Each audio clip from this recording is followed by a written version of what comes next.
अगर कोई इंसान हार्ट पेशेंट नहीं है, बिल्कुल स्टेबल है, सही है, उसको भी एक्सर्शन के बाद या एक्सरसाइज के बाद फौरी नहीं नहाना चाहिए?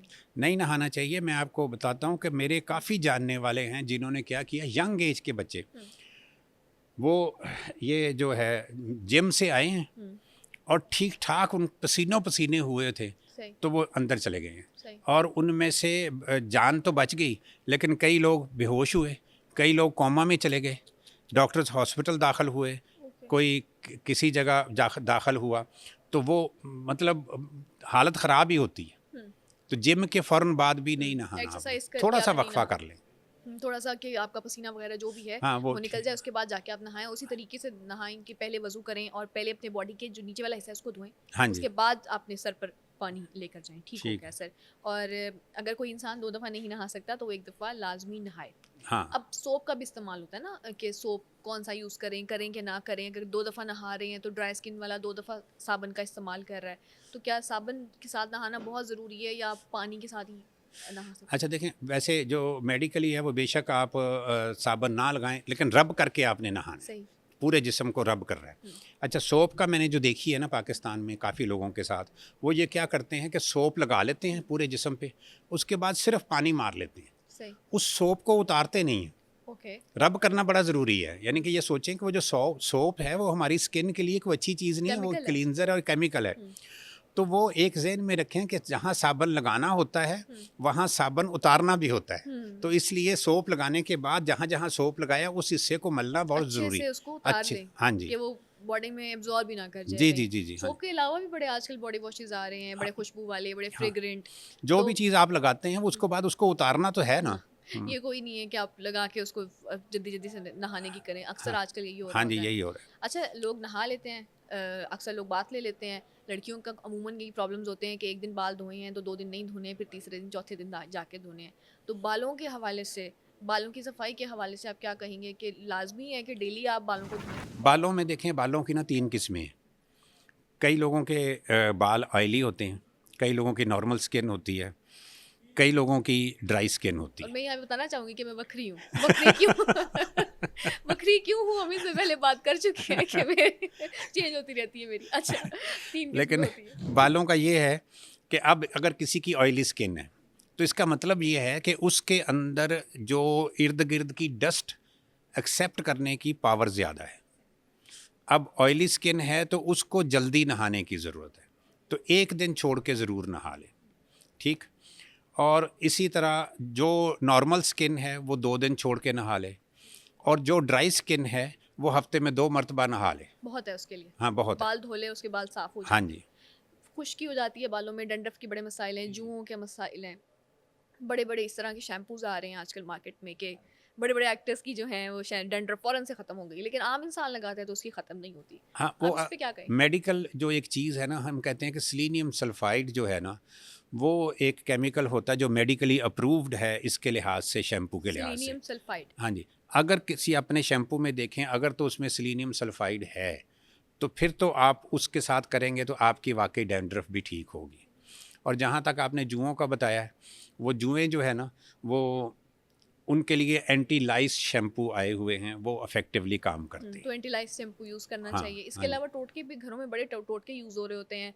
दही लगाने के, अंडा लगाने के और डिफ़रेंट डिफ़रेंट किस्म के घरेलू टोटके। दही और अंडा जो है ना, ये आपके बालों को ना मॉइस्चराइज़ कर देता है। आपके जो बालों की जड़ें हैं, उनको भी मॉइस्चराइज़ कर देता है। ये बहुत फ़ायदेमंद है, स्पेशली वो लोग जिनकी ड्राई स्किन है या नॉर्मल स्किन है। जिनकी ऑयली स्किन है, मैं उनको यही सजेस्ट करूँगा कि वो दही अंडा ना ना लगाएँ। लगाएँ। अच्छा, इसके अलावा मेडिकेटेड शैम्पूज़ आजकल बड़े चल रहे हैं कि मेडिकेटेड शैम्पू लगाएँ तो इससे आपके जो जितने भी बालों के मसाइल हैं वो हल हो जाएँगे। अक्सर लोगों को ना वो खुश्की होती है तो उनको रेडनेस हो जाती है ख़ारिश कर के, तो वो कहते हैं ये शैम्पू उसको भी ठीक कर देते हैं। तो आप इसके हवाले से क्या कहेंगे कि वाक़ई ऐसा है? मैंने आपको बताया ना कि मेडिकेटेड शैम्पू जो है ना, हुँ, वो उसको अच्छी तरह स्टडी कर लें। ठीक है। अगर तो उसके अंदर वो रिक्वायर्ड सेलेनियम केमिकल्स हैं, सल्फ़ाइड है। सेलेनियम सल्फ़ाइड है, तो वो आपकी खुश्की को भी ठीक करेगा, आपको फ़ायदा भी करेगा।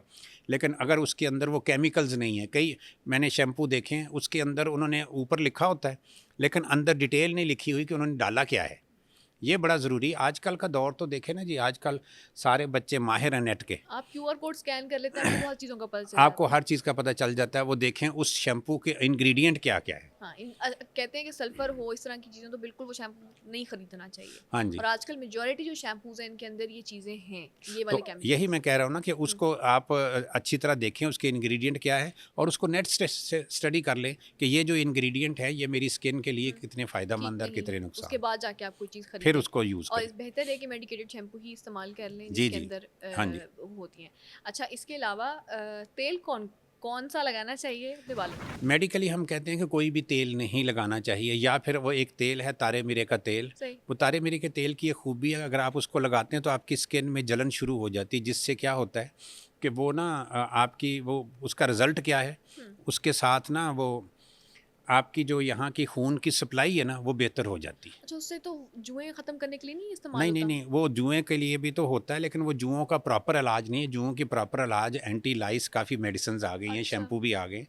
लेकिन बालों की ग्रोथ के लिए भी आप अगर किसी के बाल गिरते हुँ। हैं, तो उसके लिए बड़ा फ़ायदेमंद है। उसको कड़वा तेल भी कह रहे होते हैं कड़वा तेल लोग, भी और कहते हैं। उसकी तो स्मेल भी बड़ी वो होती है। हाँ, मुझे तो लेकिन आज तक यही लगता था कि उसको तारा मीरा सिर्फ़ जुएँ नहीं, कहते नहीं, हैं। उसको आपने सिर्फ़ एज़ ए मेडिसिन यूज़ करना है। अच्छा। फिर ये है कि जिनके बाल गिरते हैं, हुँ। उनको कुछ विटामिन्स की ज़रूरत होती है, वो खाली तेल या शैम्पू से ठीक नहीं होंगे। अच्छा, उनको ज़रूरत है कि उनको सबसे पहले ज़रूरी है बायोटीन। सही, ऐसी दवाई खाएँ जिसके अंदर बायोटीन है, सही। ऐसी दवाई खाएँ जिसके अंदर विटामिन ई है, हुँ। ऐसी दवाई खाएँ जिसके अंदर विटामिन डी है। अच्छा, ओरल जो मेडिसिन्स होती हैं वो कंज़्यूम करें अपने बालों को अच्छा हाँ, करने के लिए। और ये बड़ा ज़रूरी है। जब तक हुँ। ये नहीं करेंगे फिर ये है कि अपना खून भी चेक कराएँ।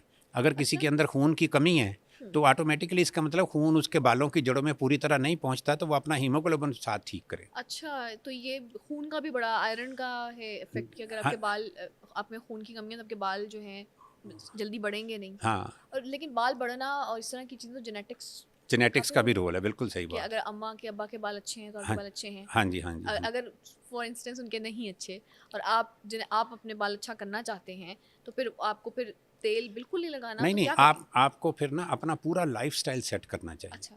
आप जो भी चीज़, जैसे हमने पहले भी बात की थी लाइफ़स्टाइल में, कि हुँ। आप पूरा लाइफ़स्टाइल अपना ठीक करें, और साथ-साथ जो भी आप ग़िज़ा खाएँ, वो ये सोच के खाएँ कि भई ये मेरे बालों के लिए या मेरी सेहत के लिए कैसी है। हुँ। कहते हैं जैसे फिश बड़ी अच्छी होती है बालों के लिए, ऐसा ठीक नहीं? है, लेकिन जो असल चीज़ है ना, जितनी भी बादी ग़िज़ाएँ हैं, वो सारी की सारी बालों के लिए नुकसानदेह हैं। ओके, बादी बादी ग़िज़ा ग़ज़ा में हम क्या-क्या बादी ग़िज़ा में देखें जी, चावल है, आलू अच्छा, है, ये बहुत ज़्यादा इस्तेमाल जो होते हैं। चाँद की हमने बात की थी वो जी, जी, जी, तरफ? वो बिल्कुल बादी ग़िज़ाएँ के हैं, वो उस लिहाज़ से अगर आपने बालों को ठीक करना हुँ। है, क्योंकि ये बादी ग़िज़ाएँ जिस्म में इन्फेक्शन फैलाती हैं। अच्छा, अच्छा, अच्छा, अच्छा, अच्छा। तो जब इन्फेक्शन हुँ, फैलेगी, और वो ये इन्फेक्शन ऐसी होती है, लाइट सी इन्फेक्शन जो कि स्टे करती है, लेकिन आपको कोई बुखार नहीं चढ़ाएगी, कोई हुँ। आपके अंदर प्रॉब्लम्स नहीं पैदा करेगी बादी ग़िज़ाओं की। ओके। लेकिन जोड़ों के दर्द में बादी ग़िज़ाओं का बड़ा नुमायाँ रोल है। बड़े मरीज़ों का देखा है कि एक दफ़ा चावल खा लिए हुँ, तो साथ ही दर्दें शुरू हो गई।